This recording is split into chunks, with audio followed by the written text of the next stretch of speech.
प्यारे बच्चों, आज हम कक्षा 6 का साइंस का चैप्टर नंबर 11 करने वाले हैं। और चैप्टर नंबर 11 बच्चों प्रकाश, छायाएं एवं परावर्तन। तो विज्ञान का चैप्टर नंबर 11 बच्चों। अगर आप चैनल पर नए हैं तो हमारे चैनल को सब्सक्राइब कर ले, वीडियो को लाइक कर दे और बेल आइकन को दबा लें। तो चलिए बच्चों इसके क्वेश्चन आंसर करेंगे।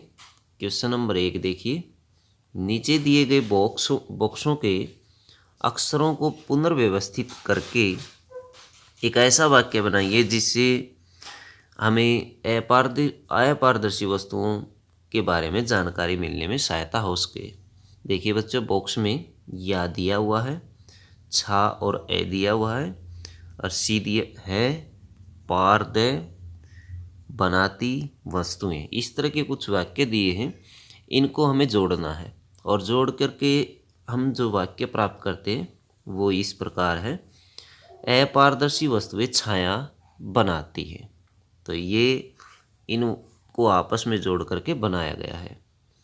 क्वेश्चन नंबर 2 देखेंगे, नीचे दी गई वस्तुओं अथवा पदार्थों को अपारदर्शी, पारदर्शी अथवा पारभासी तथा दीप्त अथवा अदीप्त में वर्गीकृत कीजिए। देखिए बच्चों, वायु, जल, चट्टान का टुकड़ा, एल्यूमिनियम दर्पण, लकड़ी का तख्ता, पॉलीथीन, सीडी, धुआं, समतल कांच की शीट, कोहरा, लाल तप्त लोहे का टुकड़ा, छाता, प्रकाशमान प्रदीप्त नलिका, दीवार, कार्बन पेपर की शीट, गैस बर्नर की ज्वाला, गत्ते की शीट, प्रकाशमान टॉर्च, सेलोफेन शीट, तार की जाली, मिट्टी के तेल का स्टोव, सूर्य, जुगनू, चंद्रमा इत्यादि कुछ वस्तुएं दी गई हैं। अब इनका आंसर देखिए बच्चों, वस्तुएं हम यहाँ पर लिख लेते हैं और वस्तु अपारदर्शी, पारदर्शी और पारभासी यहाँ पर बताई जाएगी और दीप्त और अदीप्त इस बॉक्स में। अब देखिए बच्चों, पहली वस्तु वायु। वायु क्या है? पारदर्शी है। इन तीनों में से वायु पारदर्शी है। पारदर्शी वो वस्तु होती है जिसके आर पार प्रकाश जा सके, और वायु में आर पार प्रकाश जा सकता है आसानी से। अपारदर्शी जिसमें प्रकाश आर पार न हो सके। पारभासी जिसमें धुंधला दिखाई देता है, या दिन जिसमें से आधा प्रकाश गुजर सके आधा न गुजरे। तो वायु क्या है? पारदर्शी बच्चों।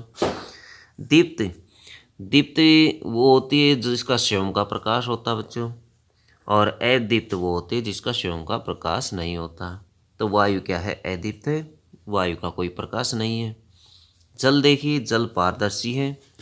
पारदर्शी होता है क्योंकि इसमें से हम देख सकते हैं और इसमें से प्रकाश भी गुजर सकता है। जिसके आर पार देख सकें आसानी से उसको भी पारदर्शी कहा जाता है, और जिसके आर पार नहीं देख सकें वो अपारदर्शी होता है। और जिसमें से थोड़ा थोड़ा हम देख सकें, धुंधला दिखाई दे, उसे पारभासी कहा जाता है। तो इस प्रकार भी इसको आप कर सकते हैं, अपारदर्शी, पारभासी और पारदर्शी को। अदीप्त बच्चों, क्योंकि जल अदीप्त है, इसका कोई प्रकाश नहीं है।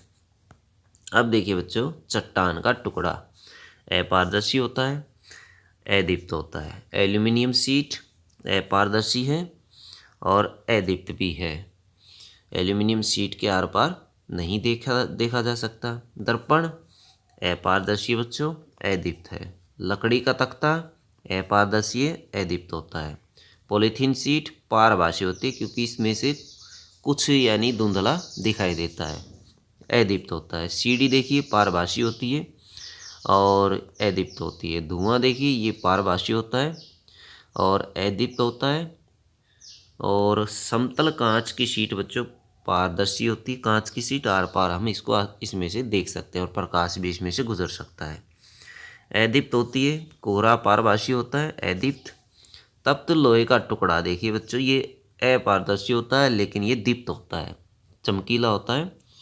तप्त यानी गर्म होने के पश्चात उसमें उसके अंदर लालिमा आ जाती है और वो चमकने लगता है। छाता अपारदर्शी, अदीप्त। प्रकाशमान प्रदीप्त नलिका अपारदर्शी, दीप्त। दीवार अपारदर्शी, अदीप्त। कार्बन पेपर की शीट अपारदर्शी, अदीप्त। गैस बर्नर की ज्वाला पारभासी दीप्त। गत्ते की सीट अपारदर्शी अदीप्त। प्रकाशमान टॉर्च अपारदर्शी दीप्त। तो आप इसमें वीडियो को रोक कर भी इनको नोट कर सकते हैं बच्चों। सेलोफेन सीट जो है पारदर्शी है अदीप्त है। तार की जाली पारभासी अदीप्त। मिट्टी के तेल का स्टोव अपारदर्शी दीप्त। सूर्य अपारदर्शी दीप्त। जुगनू अपारदर्शी दीप्त। चंद्रमा अपारदर्शी अदीप्त। आगे देखिए बच्चों क्वेश्चन नंबर 3। क्या आप ऐसी आकृति बनाने के बारे में सोच सकते हैं जो एक ढंग से रखे जाने पर वृत्ताकार छाया बनाए और दूसरे ढंग से रखे जाने पर आयताकार छाया बनाए। जब एक बेलनाकार वस्तु को हम धूप में रखेंगे तब एक ढंग से रखे जाने पर वह वृत्ताकार छाया बनाएगी और दूसरे ढंग से रखे जाने पर वह आयताकार छाया बनाएगी। ये आप बेलनाकार आकृति देख सकते हैं। जब ये बेलन का ऊपरी हिस्सा सूरज की ओर होगा तब वह वृत्ताकार छाया बनाएगी और जब बेलन की साइड सूरज की ओर होगी तब वह आयताकार छाया बनाएगी। बेलनाकार आकृति है वो होती है बच्चों, जैसे घरों में रोटी बेलने वाला बेलन होता है वो भी इसी आकृति का होता है। उसके जैसी आकृतियाँ बहुत सारी आकृतियाँ होती है, जैसे सिलेंडर होता है बच्चों घरों में, गैस सिलेंडर, वो भी ऐसी ही आकृति का होता है। क्वेश्चन नंबर 4 देखिए, किसी अंधेरे कमरे में यदि आप अपने चेहरे के सामने कोई दर्पण रखें तो क्या आप दर्पण में अपना परावर्तन देख सकेंगे।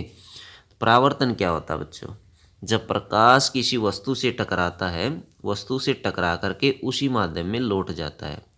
जैसे ये मान लीजिए ये दर्पण है, ये टकराने के पश्चात उसी माध्यम में वापस लौट गया, टकरा कर वापस आ गया। किसी वस्तु से टकरा कर वापस आ जाता है तब परावर्तन होता है। चमकीली सतह होनी चाहिए, ये वाली जो सतह है बच्चों चमकीली सतह होनी चाहिए। इसी से जैसे कांच का टुकड़ा होता है, जैसे आईना होता है घरों में, दर्पण होता है चेहरा देखने वाला, तो वो भी परावर्तन करता है। जरूरी नहीं कि दर्पण ही परावर्तन करें, अन्य सतह भी परावर्तन कर सकती हैं। छवि का बनने के लिए प्रकाश का होना जरूरी है, यानी परावर्तन होने के लिए प्रकाश का होना जरूरी है कि अंधेरे कमरे में कोई प्रकाश नहीं होता और बिना प्रकाश कोई परावर्तन नहीं होगा। इसमें क्या है कि प्रकाश के बगैर परावर्तन कभी नहीं होगा। तो ये थे बच्चों आपके इस लेसन के क्वेश्चन।